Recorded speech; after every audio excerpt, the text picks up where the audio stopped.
자, 다음은요.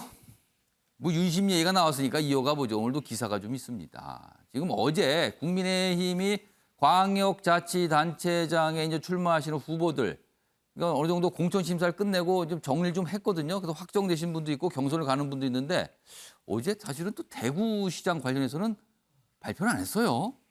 그래서 그것까지 맞물려서 또 이제 박심 뭐 그런 건데 일단 그거는 변론으로 하고요. 어제 경기도를 포함해서 이제 몇 곳을 공천 심사 끝내고 이제 정했습니다. 그 내용입니다.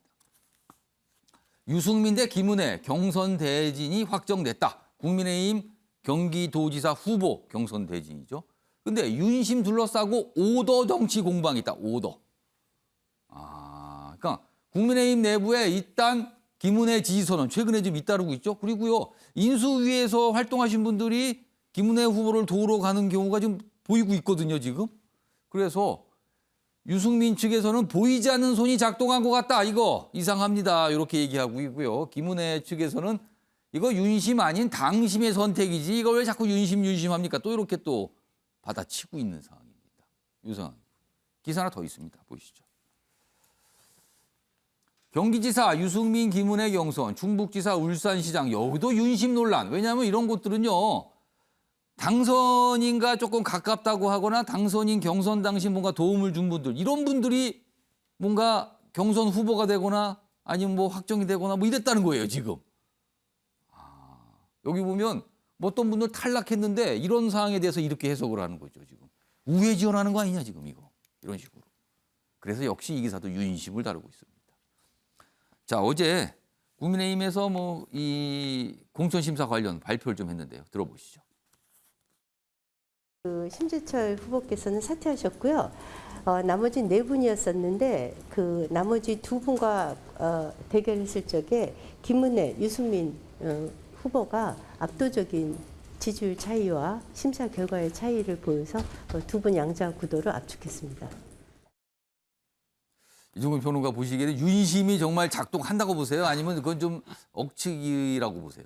만약 윤심이라는 말이 붙으려면 예. 17개 광역단체장의 많은 어떤 후보들을 예. 전략 공천을 한다든가 뭐 이럴 때는 저는 윤심이 작동한다고 저는 표현하고 싶습니다. 예. 그런데요, 제가 이 자신 있게 말씀을 드릴 수 있는 게 예. 경선 다 끝났습니다. 그다음에 이제 후보가 됐습니다. 그다음부터 그 후보들은 전부 다 윤심을 등에 업고 선거를 치를 수밖에 없어요. 그렇죠. 전직 대통령이니까요. 당연히 당선인 되자마자 이제 예, 5월 예. 10일 이후부터는 20일도 안 남았습니다. 선거가. 그 선거 속에서 솔직히 말씀드리면 이 투표라는 건 예. 권력을 쥔 사람은 상을 줄 거냐 벌을 줄 거냐. 상 주기 위해서는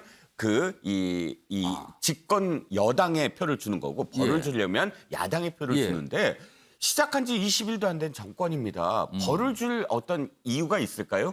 지금은 어쨌든 힘을 실어줘야 돼. 그러니까 이게 원래 코트테일 선거라고 그래서 미국도 역시 집권 여당이 빨리 해줘야 돼. 이런 어떤 분위기일 수밖에 없거든요. 그렇기 때문에 아마 5월 10일 이후에 예. 현수막은 전부 다 후보들이 윤석열 당선인과의 인연을 이야기할 수밖에 없을 겁니다. 막 사진에 같이 또 등장하고 뭐 이럴 수도 있다는 거네요.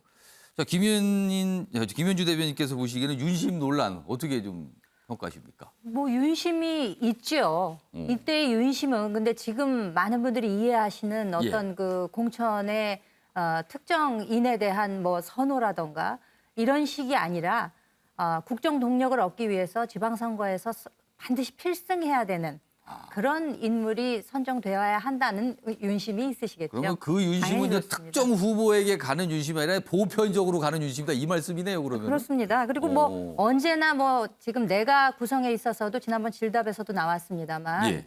뭐 할당이나 안배는 없다라는 게 아주 굳건한 의지이기 때문에 공정한 경선을 통해서 그리고 이거 공천 심사는 철저히 당의 임무이기도 합니다. 그래서 공천 심사에 이를테면 하고 나서 김은혜 의원이나 혹은 유승민 전 의원 같은 경우에도 이야기를 하지 않았습니까? 윤심이라는 게 있을 리 없다라고도 이야기했고 김은혜 의원 같은 경우는 이 선거에 출마하려고 하는 것은 완결체적인 본인의 결정이다. 그러니까 이제 경기지사 후보에 상당한 관심이 모아지고 예. 또 저희가 당내에서 경기지사에 굉장히 골몰하고 있는 만큼 예. 중량감 있는 후보들이 나오는 것은 본인들의 결정이고 이것이 어떻게 규결될 것인가 하는 걸 바라보고 있는 것이 윤심이 아닐까 저는 그렇게 생각합니다.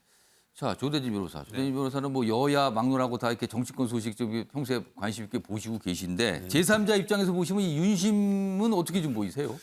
뭐 국민 입장에서 봤을 때 윤심은 그러니까 그 방금 김현주 대변인께서 말씀해주신 추상적인 윤심이 아니라 구체적인 윤심이 있을 것 같아요. 구체적으로 뭐가 있을 것 같다. 네네네. 왜냐하면 일단은 지금 김은혜 대변인 같은 경우 초선이지 않습니까? 예. 초선인데 일단은 이렇게 그 좀 큰 선거에 이렇게 대놓고 나온다는 것 자체가 국회의원 된 지 2년 됐죠. 네, 2년 됐고 그 경기지사에 나온다는 것 자체가 뭔가 확실한 그 뒷받침이 없으면 그런 결심을 하기가 쉽지 않거든요. 그렇기 때문에 그런 윤심이 있다라는 그 추측을 좀 가능하게 하고 예. 또 그 윤석열 당선인이 뭐 충남 뭐 지사 관련해서 예. 김태흠 당선인에게 뭐 김태흠 의원에게 뭐 전화를 해서 뭐 교통 정리를 한 것 같은 그런 뭐 보도도 나온 적이 있었거든요. 물론 당사자들은 펄쩍 쪘어요. 네, 뭐 그런 네, 거 무슨 윤심 오더 이런 게 말이 되냐 펄쩍 뛰긴 했습니다. 네, 근데 이제 국민들 입장에서는 아니 땐 굴뚝에 연기 나랴 뭐 이렇게 생각을 할 수가 있기 때문에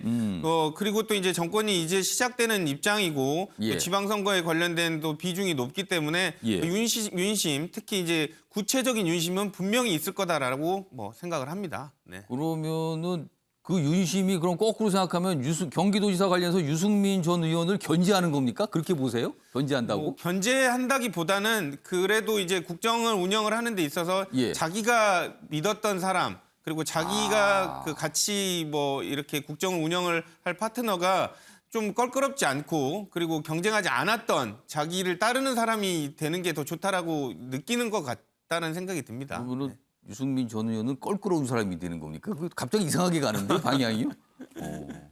아무튼 윤심 논란 뭐 계속 기사로 좀 다뤄지고 있어요. 그 정치권에서 많은 분들이 얘기하십니다. 이거 뭐 있는 거 아닙니까라고 한쪽에서 그러고 한쪽에서는 있긴 뭐가 있습니까? 뭐 전략 공천하죠 그러면은 뭐 이런 얘기까지 나옵니다 지금. 이 기사로 다뤄졌습니다.